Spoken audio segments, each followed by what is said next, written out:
Test number 26 पैगंबर इस्लाम हज़रत मोहम्मद सल्लल्लाहु अलैहि वसल्लम का मेराज जिस्मानी। 27 रजब 12 बेसत को खुदावंद आलम ने हज़रत जिब्रील अलैहिस्सलाम के भेजकर बुराक के ज़रिए हज़रत सल्लल्लाहु अलैहि वसल्लम को काबा कौसैन की मंजिर पर बुलाया और वहाँ अली इब्ने अबी तालिब की विलायत के मुताल्लिक भी हिदायत दीं।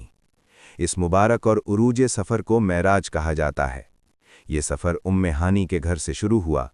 पहले आप बैतुल मक़दस गए, फिर वहाँ से आसमान पर तशरीफ़ ले गए। मनाजिल आसमानी तय करते हुए ऐसी मंजिल पे पहुँचे कि उससे आगे हज़रत जिब्रील का जाना न हुआ। जिब्रील ने अर्ज़ की, हुज़ूर, अगर मैं इससे एक कदम भी आगे बढ़ा तो मैं जल के खाक हो जाऊँगा। फिर आप बुराक पर सवार होकर आगे बढ़े और एक मकाम पर जाकर बुराक भी रुक गया और आप रफ पे बैठकर आगे रवाना हुए।